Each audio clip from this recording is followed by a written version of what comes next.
Magnifique. Lors du dernier Boost Sunday à Vevey, donc il y en a un ce soir, il y a une rencontre chaque mois, j'ai partagé sur le thème, et vous allez voir apparaître, un chrétien né de nouveau peut-il perdre son salut ? C'est une grande question et je pense que c'est important d'y répondre. C'est important de se poser ces questions. Souvent, en tant que pasteur, on entend aussi ces questions où on remarque que des gens ne sont pas certains de leur salut, croient en Dieu depuis de nombreuses années. Et ça fait plusieurs jours que le Seigneur met sur mon cœur, alors que je prie pour ce message, vous partager ce thème. Alors je m'excuse pour les quelques jeunes qui étaient présents pour la répétition, mais comme l'apôtre Paul l'avait écrit dans sa lettre aux Philippiens, chapitre 3, verset 1, « Au reste, mes frères, réjouissez-vous dans le Seigneur, je ne me lasse point de vous écrire les mêmes choses. Et pour vous, cela est salutaire. » Voilà. Donc même l'apôtre Paul, semble-t-il, faisait quelques répétitions écrites. En ce qui me concerne, ce sera des répétitions orales, mais c'est aussi pas mal. Un chrétien né de nouveau peut-il perdre son salut ? Alors il y a différents avis là-dessus. Et on va surtout essayer de voir ce que la parole de Dieu nous en dit. Alors peut-être qu'en sortant, vous ne serez pas du même avis que moi, mais au moins ça vous aura bousculé, ça vous aura peut-être encouragé à fouiller dans la Bible, la parole de Dieu, afin d'y trouver des réponses. Parce que pour moi, c'est le critère, la Bible. Il ne s'agit pas d'être simplement d'accord avec le prédicateur, l'orateur, mais aussi de se forger un avis non sur nos présupposés, ce qu'on a entendu toujours et encore, mais vraiment se dire, la parole de Dieu dit ceci, cela, et j'ai ma conviction. Et je peux être certain aussi de ceci. Alors c'est une question très difficile à répondre pour toutes sortes de raisons, notamment parce que dans le corps de Christ, de nombreuses églises, dans de nombreux mouvements, il est enseigné la sécurité intérieure, à savoir une fois sauvé, toujours sauvé. Et j'aime bien cette pensée-là, mais elle ne rejoint pas tout à fait ce que je crois, et vous le verrez tout à l'heure. D'autres groupes, par contre, enseignent qu'il est très facile de perdre son salut. Et ce sont deux courants de pensée qui s'opposent. Alors en termes techniques, je le dis pour ceux qui sont en école biblique, ou qui font des études, c'est la pensée donc dans le protestantisme, dans les courants protestants, c'est l'arminianisme ou le calvinisme. Soit dit en passant, Arminius, de qui vient l'arminianisme, était calviniste. Donc cherchez l'erreur. Alors, on devrait plutôt dire le wesleyisme ou je ne sais pas quoi. C'était plutôt Wesley qui était d'un certain avis et Calvin d'un autre. Donc ça apporte peut-être certaines confusions, certains débats dans le corps de Christ. Spurgeon disait, et vous allez voir affiché, il a vécu dans la deuxième partie du XIXe siècle. Spurgeon a dit, si l'un des saints, donc les saints c'est les vivants, ceux qui sont encore vivants, les croyants, si l'un des saints, cher au cœur de Dieu, pouvait périr, alors tous le pourraient. Si un seul membre de l'Alliance pouvait se perdre, alors aucune promesse de l'Évangile n'est vraie. Mais la Bible n'est que mensonge, et il n'y a rien en elle qui soit digne de mon acceptation. Si Dieu m'a aimé une fois, il m'aimera pour toujours. Je ne peux pas croire ni prêcher un évangile qui me sauve aujourd'hui et qui me rejette demain. Un évangile qui m'ajoute à la famille de Christ pour une heure et qui fait de moi un enfant du diable l'heure suivante. Un évangile qui, premièrement, me justifie et qui ensuite me condamne. Un évangile qui me pardonne puis ensuite me jette en enfer. Si un tel évangile est répugnant à la raison, combien plus l'est-il à la pensée du Dieu que nous prenons plaisir à servir. Alors vous l'aurez compris, selon ce que j'ai dit tout à l'heure, Spurgeon était profondément calviniste.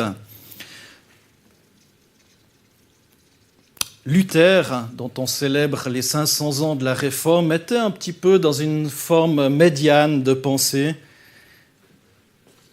Et en ce sens-là, je serais plus proche de la pensée de Luther. Cette question, donc, de savoir est-ce qu'un chrétien né de nouveau, est-ce qu'il peut perdre son salut, pour moi, c'est très important. Pour moi, la fidélité de Dieu est jamais prise en défaut et la liberté que Christ nous a acquise par la croix nous rend responsables de nos choix. Et je ne peux pas croire que Dieu fasse de chacun d'entre nous des marionnettes. C'est difficile pour moi d'imaginer que Dieu fasse de moi une marionnette, combien même je suis profondément convaincu que Dieu sait tout d'avance, que Dieu connaît tout d'avance, mais malgré tout, eh bien, ça ne fait pas de moi une marionnette. Notre objectif est de voir, bien sûr, ce que la Bible dit et si on peut trouver une voie intermédiaire entre ces deux courants protestants un petit peu qui s'opposent. Mais avant d'aller plus loin par rapport à cette question, je pense qu'il est important de répondre, et peut-être à chacun d'entre nous, est-ce que vous avez l'assurance du salut? Et c'est mon premier point. Est-ce que vous avez l'assurance du salut en Jésus-Christ? Beaucoup de personnes disent, mais peut-être, j'espère, je crois que... Ou vont se dire, mais est-ce que j'en ai fait assez? Et on va arriver à une espèce de foi au mérite, de salut au mérite. Et voilà, c'est important déjà de se dire, mais est-ce que j'ai cette assurance du salut avant de penser qu'on puisse éventuellement perdre son salut? Est-ce que je suis convaincu aujourd'hui, ce matin, à l'instant même, eh bien, que je suis sauvé? On a reçu le salut comme un cadeau, comme un don de Dieu. Dans Éphésiens, chapitre 2, versets 8 à 9, il est écrit « Car c'est par la grâce que vous êtes sauvés, par le moyen de la foi. Et cela ne vient pas de vous, c'est le don de Dieu. Ce n'est point par les œuvres, afin que personne ne se glorifie. » C'est par la grâce. Donc si on croit pouvoir mériter notre salut, eh bien on fait une grossière erreur. C'est par la grâce. Jamais on n'en fera assez aux yeux de Dieu si on veut mériter notre salut. Donc l'apôtre Paul va dire dans ce texte que je viens de lire, Éphésiens 2, eh bien c'est par la grâce que vous êtes sauvés par le moyen de la foi. Et ça ne vient pas de vous, c'est un don de Dieu. C'est très important de noter ce verset, de le saisir, de le croire, de l'emmagasiner dans votre pensée, dans votre cœur. C'est par la grâce que nous sommes sauvés. Dans la lettre de Paul aux Romains, chapitre 8, versets 16 à 17, il est écrit « L'Esprit lui-même rend témoignage à notre esprit que nous sommes enfants de Dieu. Or, si nous sommes enfants, nous sommes aussi héritiers, héritiers de Dieu et co-héritiers de Christ, si toutefois nous souffrons avec lui, afin d'être glorifiés avec lui. » Ce n'est pas qu'une impression, c'est pas « je crois que » ou « j'espère que ». L'Esprit lui-même rend témoignage à notre esprit que nous sommes enfants de Dieu. Et c'est très important, et Anita Pierce l'a rappelé aussi, eh bien d'avoir cette relation avec le Saint-Esprit, d'être rempli du Saint-Esprit, de parler en langue, de régulièrement, eh bien, avoir cette relation avec Dieu, parce que le Saint-Esprit témoigne à mon esprit que je suis enfant. C'est pas un doute, c'est pas à mettre en doute, parce que Dieu me donne cette assurance aujourd'hui, eh bien, que je suis sauvé. Dieu veut donner à chacun d'entre nous dans cette salle cette assurance qu'on est sauvé. Pas juste une espérance où on essaye de s'auto-convaincre parce que voilà, on nous l'a dit comme ça et puis on essaye de s'auto-convaincre, de le répéter 25 fois pour dire je suis sauvé, je suis sauvé. Non, ce n'est pas une auto-conviction, c'est le témoignage intérieur du Saint-Esprit en nous. Donc on a cette assurance. Si tu es enfant de Dieu, c'est que tu es sauvé. 1 Jean, la première lettre de Jean, chapitre 5, verset 13, « Je vous ai écrit ces choses afin que vous sachiez que vous avez la vie éternelle, vous qui croyez au nom du Fils de Dieu. » Je vous ai écrit ces choses afin que vous sachiez. Donc c'est une conviction. C'est véritablement quelque chose de certain, une assurance, afin que vous sachiez que vous avez la vie éternelle, vous qui croyez au nom de son Fils. Alors certains ont des doutes, sont pas sûrs. Alors il y a 2 sortes de personnes, on pourrait en rajouter dans la liste, 2 sortes de personnes qui doutent, déjà tout simplement à juste titre, parce qu'elles ne sont pas sauvées. Parce qu'elles ne sont pas sauvées tout simplement. Ils ont une religion, mais ils n'ont pas véritablement une relation avec ce Dieu vivant et vrai. Mais qu'est-ce qui vous empêche ce matin de recevoir ce salut ? Qu'est-ce qui vous empêche de recevoir ce salut par la foi en Jésus-Christ ? Parce que Dieu se plaît à sauver. Dieu se plaît à guérir. Dieu se plaît à rétablir une relation qui a peut-être été brisée ou qui n'a jamais existé. Et ça, vous pouvez le voir dans toutes les églises chrétiennes du monde, en vous souvenant aussi de la croix. La croix, si on enlève cette croix, c'est pas une idole, évidemment, mais si on enlève ce passage de Jésus à la croix, on enlève l'essence même de notre message. L'essence même de notre message. C'est par l'œuvre de Jésus-Christ qu'on est sauvé. Et ce que Jésus veut vous rappeler ce matin, peut-être vous n'avez pas cette conviction, viens à Jésus. Accepte son salut. Accepte qu'il a tout payé pour toi. Et il y a une autre sorte de personnes qui doutent qu'ils sont sauvés. Ils peuvent être peut-être sauvés, mais par exemple, ce sont des gens qui font partie des témoins de Jéhovah ou d'autres mouvements qui vont mettre une espèce de salut au mérite, qui vont rajouter des choses à la parole de Dieu, qui vont dire, par exemple, que seules 144 000 personnes vont être sauvées. Tant pis pour ceux qui arrivent maintenant, parce qu'il y en a déjà bien plus que ça dans le monde. Et maintenant, ils ont rajouté une couche parce qu'ils se sont rendus compte qu'il y a des gens qui réfléchissent malgré tout et qui se disent mais voilà, à quoi bon, parce que le quota est déjà atteint. Donc voilà. Donc maintenant, il y a un second étage où tu es sauvé quand même, mais pas vraiment dans la présence de Dieu. Et ça encore, en lisant la Bible, la parole de Dieu, vous verrez que ce n'est pas ce qu'elle nous enseigne. Donc personne ne mérite le salut, ce n'est pas un mérite, c'est une grâce. Alors venez à Jésus. Acceptez simplement qu'il a tout accompli, tout payé pour vous. Deuxième point ce matin, donc déjà cette certitude d'être sauvé, le premier point. Est-ce qu'on est sûr d'être sauvé? Si ce n'est pas le cas, venez à Jésus. Deuxième point, est-ce qu'il est possible d'avoir été sauvé un jour et de perdre son salut? Ça, c'est la grande question, c'est le thème de ce matin. J'aimerais dire déjà que non. On ne perd pas son salut. On ne perd pas son salut comme ça. Dieu ne retire pas son salut. Donc c'est déjà une bonne nouvelle. Ça, c'est ce que je crois, mais vous pouvez le vérifier dans la parole de Dieu. Est-ce que ça veut dire que vous pouvez faire n'importe quoi? Vivre n'importe comment?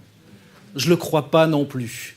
Et c'est là où je mets une nuance à ce que je viens de dire. Il y a des versets bibliques assez clairs, tels que Hébreux chapitre 3, verset 12, dans le Nouveau Testament, Hébreux 3, 12, qui dit ceci: « Prenez donc garde, frères, que personne parmi vous n'ait un cœur méchant et incrédule, au point de se détourner du Dieu vivant. » Vous remarquez, lorsqu'on parle de frère, c'est que c'est quelqu'un qui appartient à la même famille. Donc si on parle d'un frère, c'est qu'il a été sauvé. Prenez donc garde, frères. Autrement, ce n'est pas un frère. Donc prenez donc garde, personne, gens, peuple de la Suisse, j'en sais rien, peuple de je ne sais pas quel pays. Prenez donc garde, frères, que personne parmi vous n'ait un cœur méchant et incrédule au point de se détourner du Dieu vivant. Donc c'est quelqu'un qui a été dans la foi et qui un jour choisit de se détourner. Donc il y a une possibilité de se détourner. C'est une grande nuance et vous le verrez. Vous voyez comme moi que l'auteur de l'Épître aux Hébreux écrit clairement à des chrétiens: prenez donc garde, frères. Alors je ne sais pas pour vous, mais lorsqu'on parle de se détourner du Dieu vivant, on arrive à plusieurs conclusions. La toute première, c'est que d'abord, lorsqu'on parle de se détourner, c'est que c'est un acte volontaire. C'est un choix personnel que vous pouvez faire. Je ne vous invite pas à le faire, évidemment. S'il vous plaît, de grâce, ne vous détournez pas du Dieu vivant. Dans ce sens-là, le terme « perdre son salut » est techniquement pas un terme correct. Bibliquement parlant, personne ne peut perdre son salut, mais je suis d'avis qu'on peut le rejeter. Et c'est très différent. On peut rejeter son salut. Ce matin, dans cette salle, chacun d'entre nous a cette capacité de rejeter le salut. ou de rester dans le salut. C'est dramatique ce que je dis. Regardons un autre passage dans Hébreux 6, versets 4 à 6, car il est impossible que ceux qui ont été une fois éclairés, qui ont goûté le don céleste, qui ont eu part au Saint-Esprit, qui ont goûté la bonne parole de Dieu et les puissances du siècle à venir, et qui sont tombés, sont encore renouvelés et amenés à la repentance, puisqu'ils crucifient pour leur part le Fils de Dieu et le déshonorent publiquement. C'est de nouveau un passage très difficile, mais là aussi on voit des actes personnels du genre avoir été éclairés, avoir goûté au don céleste, avoir eu part au Saint-Esprit, avoir goûté la bonne parole de Dieu et d'être tombés. Alors certains essayent de faire des artifices en disant « oui, mais ils n'étaient pas vraiment sauvés ». Je ne sais pas, moi en lisant ça, rien ne me dit qu'ils n'étaient pas vraiment sauvés. S'ils ont été éclairés, s'ils ont goûté au don céleste, s'ils ont eu part au Saint-Esprit, s'ils ont goûté à la bonne parole de Dieu et qu'ils sont tombés, il faut avoir beaucoup d'imagination pour dire qu'ils n'étaient pas vraiment sauvés. Beaucoup d'imagination intellectuelle pour le dire. De nouveau, on a l'idée d'actes que l'on fait pour en fait s'éloigner volontairement du Seigneur. Toujours dans Hébreux, cette fois au chapitre 10, versets 25 à 27, « N'abandonnons pas notre assemblée comme c'est la coutume de quelques-uns, mais exhortons-nous réciproquement, et cela d'autant plus que vous voyez s'approcher le jour. » De quel jour est-ce qu'on parle? Du retour de Jésus. Du retour de Jésus, et c'est un des messages, je dirais, de l'évangile aux 4 angles, sur lequel est basé aussi, sont basées les églises évangéliques de réveil, où c'est marqué au fond de l'église, Jésus sauve, Jésus guérit, Jésus baptise de son esprit et Jésus revient. Donc ce jour du Seigneur où Jésus revient. Vous voyez s'approcher le jour, verset 26, « Car si nous péchons volontairement après avoir reçu la connaissance de la vérité, il ne reste plus de sacrifice pour les péchés, mais une attente terrible du jugement et l'ardeur d'un feu qui dévorera les rebelles. » Là de nouveau, ce que je vous dis ce matin n'est pas basé sur un verset tiré au hasard dans la Bible, mais vous voyez qu'il y en a une multitude qui dit « si nous péchons volontairement ». Donc on voit, dans un sens, on sait qu'on a été sauvé. Quiconque croit dans le Seigneur, quiconque invoquera le nom de l'Éternel sera sauvé. C'est Romains 10, verset 13. Mais on voit aussi toutefois que si l'on fait l'acte de rejeter l'Éternel, on peut se retrouver dans une situation non pas de perte de salut, mais de rejet du salut. De rejet du salut. Comprenez bien que ça n'a rien à voir avec le salut au mérite. Certains vont taxer ceux qui parlent comme moi ce matin, mais tu crois à un salut au mérite, donc c'est de nouveau à cause de nos œuvres, à cause de ce que l'on fait, qu'on est sauvé ou non. Mais je crois que c'est une très grande différence. Et vous le verrez par la suite. Mais on voit aussi toutefois que si l'on fait l'acte de rejeter Dieu, on est en danger. Ce qui me sauve, c'est ma relation avec Dieu, Père, Fils et Saint-Esprit. Ce n'est pas une forme de légalisme. C'est ma relation ou non avec Jésus. Ce n'est pas tel ou tel péché qui serait trop grave, ce n'est pas une loi. La perte du salut, c'est la conséquence de la personne elle-même qui renonce à être en relation avec Dieu. Parce qu'il y a plein de versets aussi qui disent qu'aucun menteur, aucun voleur, aucun tel et tel, aucun ceci n'héritera du royaume de Dieu.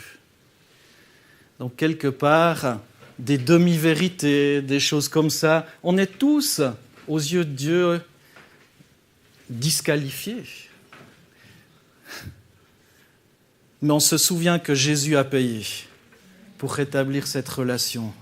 Donc ce n'est pas un salut au mérite, c'est une grâce. Dieu a la capacité de nous maintenir dans sa relation, évidemment, mais il ne va pas nous bloquer en lui. Il ne va pas nous contraindre. Il ne va pas comme violer notre raison, notre capacité de dire oui ou non.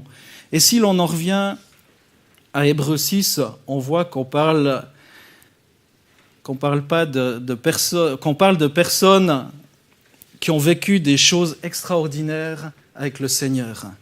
avoir été éclairé, je l'ai dit tout à l'heure, avoir goûté au don céleste, avoir eu part au Saint-Esprit, avoir goûté à la bonne parole de Dieu, avoir goûté à la puissance du siècle à venir. La puissance du siècle à venir, eh bien, c'est déjà ces signes, ces prodiges, ces miracles, des guérisons, des signes, des choses incroyables.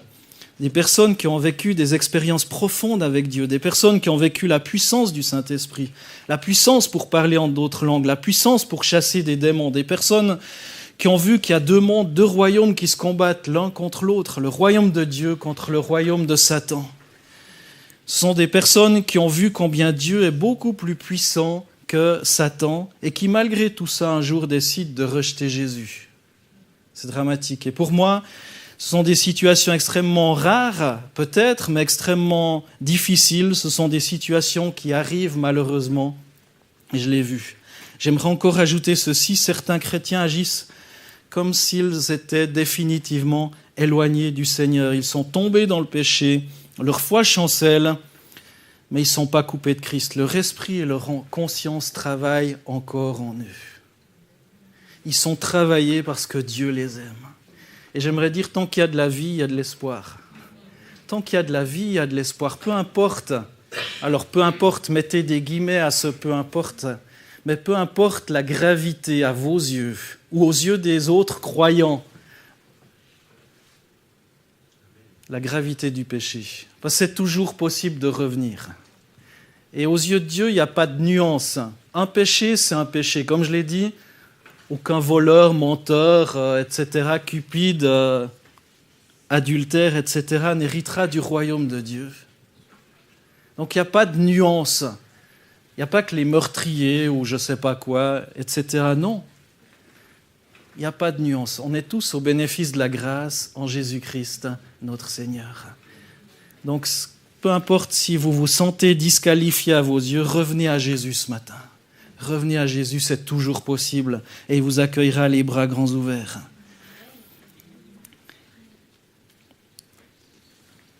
Certains pensent qu'ils sont totalement séparés de Christ, que c'est trop tard, et où ils sont trop revenus en arrière, que leur situation est trop préoccupante, mais jusqu'au dernier souffle, vous êtes capable de vous repentir. Mais n'attendez pas votre dernier souffle, malgré tout. Et de toute façon, un Corinthien, l'apôtre Paul nous dit dans sa lettre aux Corinthiens, chapitre 10, verset 12, que celui qui pense être debout prenne garde de tomber. Ça fait penser à Pierre, qui disait tous vont te renier, mais pas moi, Seigneur. Pas moi, Seigneur, quand même pas. Je suis pasteur, tu sais bien. Seigneur, pas moi. Non, les autres, oui, mais pas moi. Je suis au-dessus de la mêlée. Et l'apôtre Paul va rappeler que celui qui est debout prenne garde de tomber. Et on a toujours cette nécessité, de veiller. J'ai cet exemple aussi, des fois, aussi pour réfuter cette pensée qui pour moi est pas juste, qu'une fois sauvé, toujours sauvé. J'ai cet exemple d'un ami très cher, un pasteur qui a vu la puissance de Dieu, qui a chassé des démons, et je l'ai vu, qui a guéri de nombreux malades, bien plus que ce que j'ai vu comme malade guéri, j'en ai vu, merci Seigneur, mais qui a guéri de nombreux malades, vraiment un ministère loin du Seigneur, qui a vu de nombreuses conversions, et qui malgré ça s'est éloigné de Jésus. Malgré ça s'est éloigné de Jésus, a quitté sa femme, a quitté ses enfants, a quitté évidemment son ministère. Alors je ne peux pas dire qu'il a perdu son salut, mais je peux dire qu'il l'a comme un petit peu rejeté quand même. Et je peux dire que je suis inquiet pour lui. Et je peux que prier pour lui. Mais je peux concevoir aussi que Dieu, dans sa justice, ne va pas sauver quelqu'un contre son gré.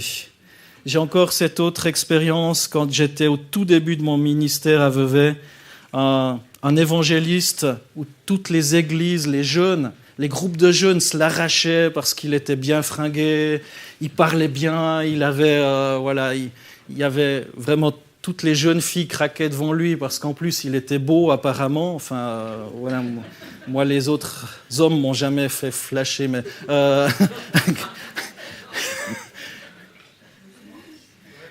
Tout le monde se l'arrachait parce qu'il parlait bien. Il y avait vraiment manifestement des gens qui se convertissaient. Beaucoup de jeunes filles qui se convertissaient aussi au Seigneur et c'était manifeste, il y avait l'action du Seigneur. Et un jour, je crois que le succès ou autre chose lui est monté à la tête. Et de nouveau, badaboum, quitter femme et enfant pour s'attacher à une petite jeune. C'est flatteur, hein, enfin voilà. Et tout s'est écroulé. Le témoignage aussi auprès des autres chrétiens, des autres églises, peut-être même des personnes qui se sont converties au travers de son ministère, se sont dit, mais tout ça, c'est que du vent, que du pipeau.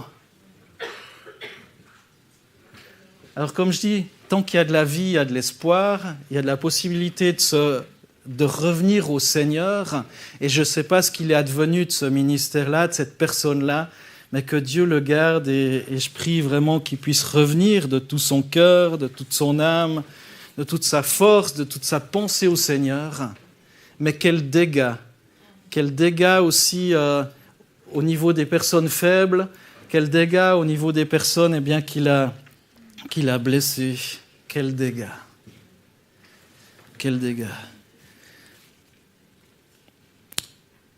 Je pense qu'il y a une meilleure question à se poser que de savoir si l'on peut perdre ou non son salut. Pour moi, malgré tout, même si c'est le thème de mon message, je pense que ce n'est pas une bonne question.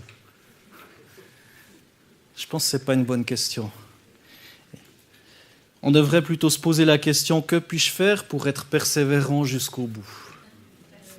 Que puis-je faire pour être persévérant jusqu'au bout ? Qu'est-ce que je peux faire ? Alors je vous ai dit au début, le premier point, déjà cette assurance du salut en Jésus-Christ qui nous donne cette conviction. Deuxième point, est-ce qu'un chrétien né de nouveau peut perdre son salut ? Mon troisième point, c'est l'importance d'entretenir notre salut en Jésus-Christ. Et d'arrêter de se poser la question, est-ce que je peux perdre mon salut ou pas ? Je vous ai dit que pour moi, on ne peut pas perdre notre salut, mais on peut s'en détourner. Philippiens 2, verset 12. Ainsi, mes bien-aimés, comme vous avez toujours obéi, travaillez à votre salut avec crainte et tremblement, non seulement comme en ma présence, mais bien plus encore maintenant que je suis absent, car c'est Dieu qui produit en vous le vouloir et le faire selon son bon plaisir. Je ne demande pas de revenir à une forme de salut par les œuvres, pas du tout, mais on ne doit toutefois pas négliger notre salut. Travaillez à votre salut. Travaillez à votre salut. C'est notre responsabilité envers ce Jésus qui a tout accompli pour nous, qui nous a aimés, qui a tout payé. Travaillez à votre salut. Et l'apôtre Paul va dire non seulement en ma présence, mais bien plus encore maintenant que je suis absent. Car c'est Dieu qui produit en vous le vouloir et le faire selon son bon plaisir. 1 Thessaloniciens 5, 17, l'apôtre Paul va dire « Priez sans cesse ». Priez sans cesse.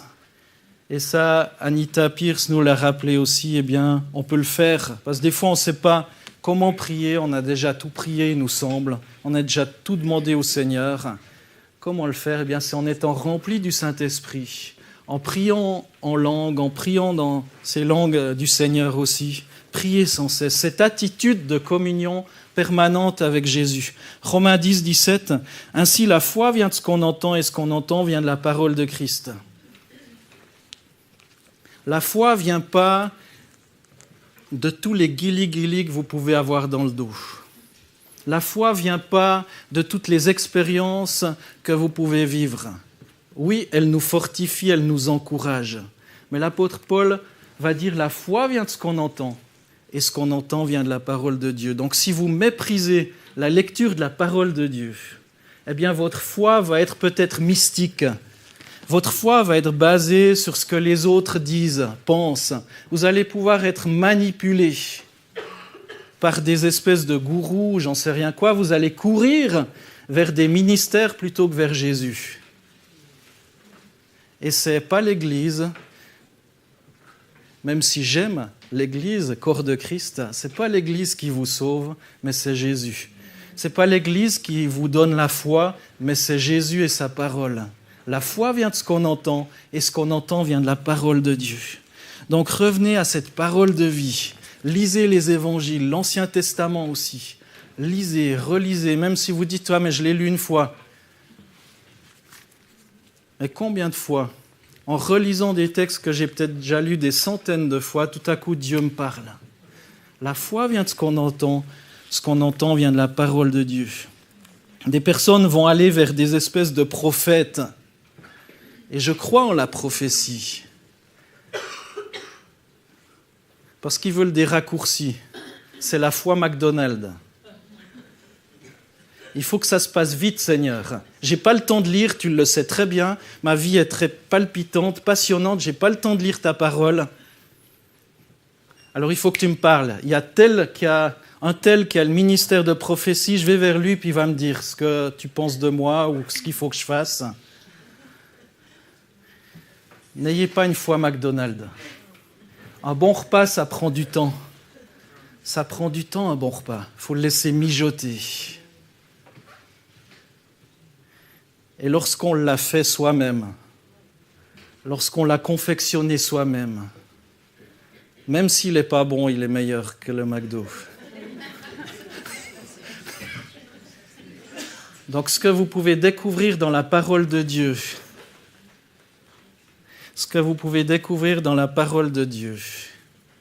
par vous-même, a tellement de saveur. La foi vient de ce qu'on entend vient de la parole de Christ. Éphésiens 5, 18 et suivant, « Ne vous enivrez pas de vin, c'est de la débauche. Soyez au contraire remplis de l'Esprit Saint. Entretenez-vous par des psaumes, par des hymnes, par des cantiques spirituels, chantant et célébrant de tout votre cœur les louanges du Seigneur. Rendez continuellement grâce pour toutes choses à Dieu le Père au nom de notre Seigneur Jésus-Christ, vous soumettant les uns aux autres dans la crainte de Christ. » La Bible nous invite à éviter les excès, mais à être remplis du Saint-Esprit. De nouveau, cette plénitude du Saint-Esprit, pas une fois. Pouf, on a prié pour moi, j'ai ressenti cette présence de Dieu. Super, mais demain, est-ce que tu ressens cette présence de Dieu? Après-demain, est-ce que tu ressens cette présence de Dieu? Lorsque la musique s'arrête, le spectacle, entre guillemets, les lumières s'éteignent, est-ce que tu ressens la présence de Dieu? Soyez remplis du Saint-Esprit. Soyez remplis du Saint-Esprit. Entretenez-vous comme une voiture. J'ai prêché là-dessus une fois, j'ai donné des exemples là-dessus. Je ne vais pas reprendre ces exemples. Comme une voiture, entretenez l'Esprit en vous. Entretenez-vous par des psaumes. Les psaumes, il y en a quelques-uns dans la Bible. Vous pouvez les relire, les lire, les chanter même. C'était d'ailleurs des chants. Il n'y a pas les partitions, mais inventez-les vous-même, les partitions, et chantez-les. Si vous chantez tout seul, ça va déranger personne d'autre. Et peut-être même, si vous avez un don particulier, eh bien ça va encourager d'autres si vous chantez avec d'autres.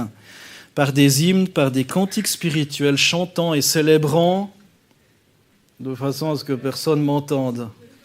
Seigneur, je chante, mais vraiment c'est très intérieur. Chantant et célébrant de tout votre cœur. Amen. Dimanche prochain, la louange, elle va exploser ici. Parce que vous allez chanter et célébrer de tout votre cœur. Rendez continuellement grâce pour toutes choses. Même ce qui va mal, Seigneur. Ben oui, peut-être, Seigneur, parce que ça te donne l'opportunité encore d'agir. Si tout allait bien, tu n'as plus de possibilité d'agir dans ma vie parce que tout baigne. Mais bénissez le Seigneur parce que c'est pour lui une opportunité. Vos échecs, vos difficultés sont pour Dieu d'agir dans votre vie et de vous bénir. Éphésiens 4:30. N'attristez pas le Saint-Esprit de Dieu. Comme quoi on peut attrister le Saint-Esprit. Jacques 4:11. Ne parlez pas mal les uns des autres. Toutes ces choses. Regardez le nombre de promesses dans la parole de Dieu. Matthieu 10:22. Vous serez haïs de tous à cause de mon nom, mais celui qui persévérera jusqu'à la fin sera sauvé. Je ne sais pas comment vous lisez ce texte ou vous comprenez ce texte. Quand on dit « celui qui persévérera jusqu'à la fin sera sauvé », moi je le pense toujours dans son contraire. Celui qui ne persévérera pas jusqu'à la fin ne sera pas sauvé. Donc il y a cette possibilité et ce devoir pour chacun d'entre nous de persévérer jusqu'à la fin. Matthieu 24, 13, « Mais celui qui persévérera jusqu'à la fin sera sauvé. » Marc 13, 13, « Vous serez haïs de tous à cause de mon nom, mais celui qui persévérera jusqu'à la fin sera sauvé. » Et c'est vrai, les derniers jours sont là, mais on est appelé à aller jusqu'au bout, à entretenir notre salut. Et la bonne question est de se dire, Père, que puis-je faire pour t'aimer tellement et vivre sainement et aller jusqu'au bout avec toi dans la persévérance, dans la prière, dire, Seigneur, je veux vivre avec toi, Seigneur, je veux t'aimer toujours plus. Et je pense que lorsqu'on est sauvé, c'est un petit peu comme si j'entre dans la main de Dieu. Et une fois qu'on est dans la main de Dieu et que la main de Dieu est fermée, la Bible dit dans Jean 10, versets 27 et 28, « Mes brebis écoutent ma voix, je les connais, elles me suivent. Je leur donne la vie éternelle, elles ne seront jamais perdues, et personne ne les arrachera de ma main. » Je les connais et elles me suivent, personne ne les arrachera de ma main. Je ne suis pas très baraqué, mais j'étais boulanger-pâtissier et j'ai passablement de force dans les mains. Donc je veux mettre au défi personne d'ouvrir ma main, mais je pense que vous y arriveriez en forçant. Voilà. Mais imaginez maintenant le Dieu créateur de la terre et des cieux, celui qui a tout créé, qui vous a créé, qui a créé votre sœur ou votre frère, qui est assis à côté de vous. Celui qui a créé la nature, qui a tout créé. Quand il dit que personne ne peut l'arracher de sa main, vous croyez que vous êtes plus baraqué que Dieu? Vous allez pouvoir lui ouvrir la main. Personne ne pourra ouvrir sa main. Nul ne pourra les arracher de ma main. Tant que vous restez en Jésus, personne ne peut vous arracher de la main. Personne si ce n'est vous. Parce que d'être sauvé, d'être en Jésus, ne fait pas de vous des esclaves. Si vous, de l'intérieur, décidez d'ouvrir la main de Jésus, il ne va pas vous retenir captif. Il ne va pas vous sauver contre votre volonté. Il ne va pas vous sauver contre votre gré. Mais tant que vous restez en Jésus, même si vous avez fait quelque chose qui ne vous semble pas à la gloire de Dieu, pas conforme à sa parole. Pensez à David, le roi David, qui avait été jusqu'à faire tuer quelqu'un, prendre la femme d'un autre, et pourtant Dieu dit que c'était un homme selon son cœur. Moi, ça m'a toujours... Je me suis dit, mais non, Seigneur, comment c'est possible? Un criminel, relisez le psaume 51 et voyez combien il s'est humilié devant Dieu. Combien il s'est humilié devant Dieu. Il y a toujours cette possibilité de revenir, mais Dieu ne fait pas de vous des esclaves, ni des marionnettes. Personne ne peut les arracher de ma main, dit Jésus. Seulement une personne peut réouvrir la main, c'est vous, c'est moi. Alors ce que je vous encourage, c'est de rester le plus proche possible de la parole de Dieu, restez accrochés à votre église locale, marchez dans le plan de Dieu et vous garderez le salut jusqu'au bout. Matthieu 10, 22, vous serez haïs de tous à cause de mon nom, mais celui qui persévérera jusqu'à la fin sera sauvé. Donc celui qui ne persévérera pas jusqu'à la fin, voilà. Il n'y a pas besoin d'essayer de faire une espèce d'analyse du texte. Apocalypse 3.5, celui qui vaincra sera revêtu ainsi de vêtements blancs, et je n'effacerai point son nom du livre de vie, et je confesserai son nom devant mon Père et devant ses anges. Donc il n'y a pas de double sens dans la parole de Dieu. En lisant la Bible, il ne faut pas essayer de chercher un sens caché. Celui qui vaincra. Donc c'est important de rester debout jusqu'à la fin, de rester dans ce salut. Donc recevoir le salut, être sauvé, on est responsable de rester en Jésus.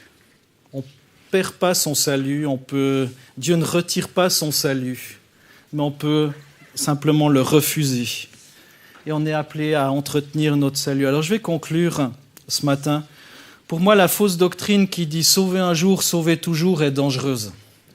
C'est dangereux, parce que maintenant vous allez dire « ben voilà, j'ai pas grand-chose à faire, au lieu de faire une année sabbatique, je consacre 6 mois pour Jésus, mais 6 mois à fond, je me donne à fond, je sers Dieu à fond, puis après le restant de ma vie, je fais n'importe quoi. »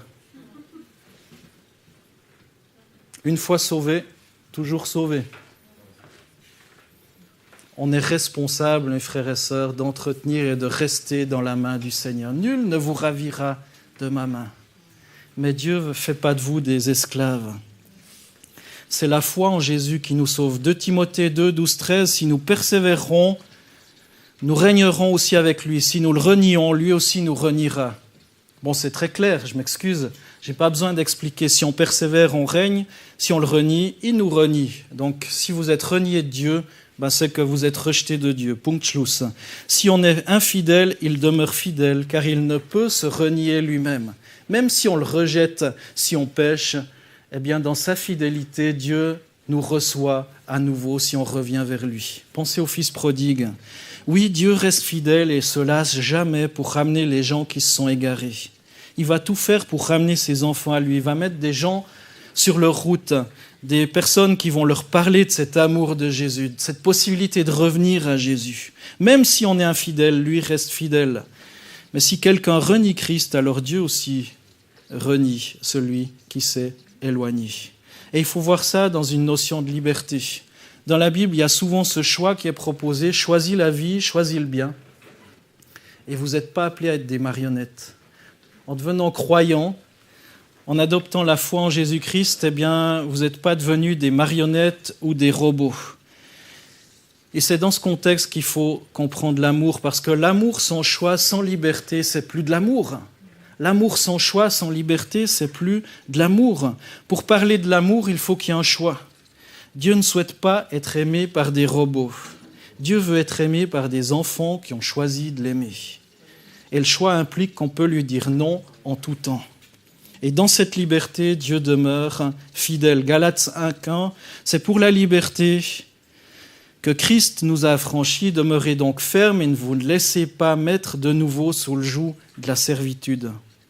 Maintenant, si l'on voit que le salut fait de nous des gens libres, est-ce que maintenant que nous sommes libres et que nous avons le salut, ça fait de nous des gens condamnés au salut?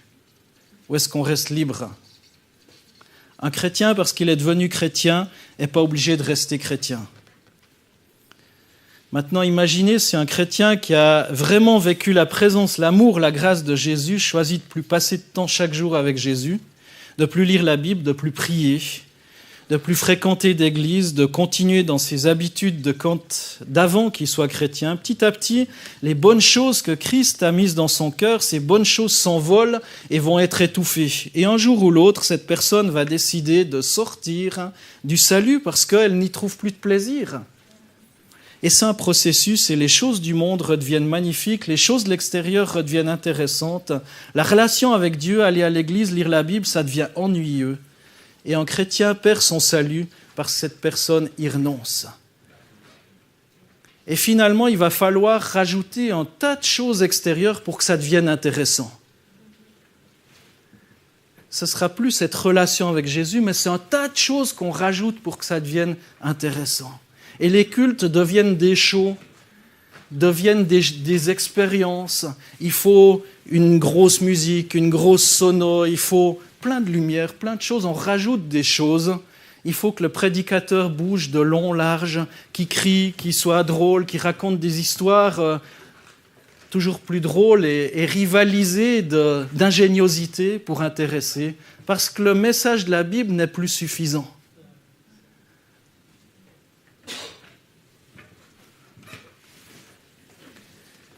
Petit à petit, lorsqu'on se retire de cette présence de Dieu, eh bien, on n'y trouve plus de goût. Chaque jour, un peu plus dans le monde, un peu plus dans la chair. Et si on disait que quelqu'un ne pouvait pas renoncer à son salut, ça voudrait dire que tu perds ta liberté. Il y a tellement de versets dans la Bible qui disent qu'on est libre. On est libre de rester chrétien, on a le droit d'en sortir aussi. On est libre de rester, mais si tu t'enfonces de plus en plus dans le péché, eh bien ça va arriver petit à petit. Et par conséquent, eh bien, les chrétiens charnels prennent des risques. Ta conscience s'endort de plus en plus et rien ne fait plus aucun effet. Alors Dieu ne retire pas son salut, c'est toi qui peux te retirer sa présence, son amour.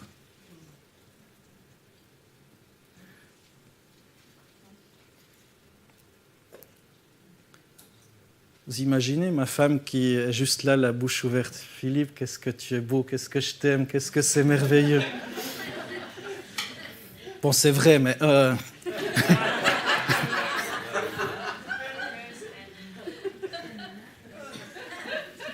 Mais parce que je l'ai programmée, j'ai changé la puce de son cerveau pour qu'elle me dise que ce que j'ai envie d'entendre. Elle est programmée pour me dire des bonnes choses, me flatter dans mon ego, me dire combien je suis musclé. Non. Vous imaginez Dieu qui vous programme de cette manière-là pour dire juste combien vous l'aimez. Et petit à petit, vous êtes là, la bouche en cœur, et puis... dites plus que ça, mais vous n'avez pas la possibilité de sortir de son amour. Ça serait des robots. Ma femme sera un robot. Dieu ne fait pas de vous des robots. Nul ne vous ravira ma main. Il n'y a que vous qui pouvez l'ouvrir. Bien, Seigneur Jésus, merci pour ta parole. Merci. Merci, Seigneur, pour ton amour inconditionnel. Merci Jésus parce que c'est toi qui nous protège, qui nous garde. Et Seigneur, on voit, malgré tout ce que tu as fait pour nous, eh bien aussi notre responsabilité de rester, de demeurer en toi, de travailler à notre salut. Seigneur, fortifie notre foi et garde-nous, enracinés en toi. Et pour ceux qui peut-être doutent de leur salut, eh bien Seigneur, viens dans leur cœur et donne-leur de se tourner vers toi et d'accepter simplement, par la foi, par la grâce, ton salut. Ceux qui pensent être allés trop loin, avoir trop péché, ceux qui se sentent peut-être disqualifiés, eh bien rappelle-leur l'œuvre de la croix et combien tu les aimes et qu'ils ont qu'à revenir à toi tout simplement en te disant pardon Seigneur, parce que ta parole nous dit que si nous confessons nos péchés, tu es fidèle et juste pour nous les pardonner et pour nous délivrer de tout mal. Eh bien, béni soit ton nom et donne-nous Seigneur d'œuvrer, de rester en toi Jésus.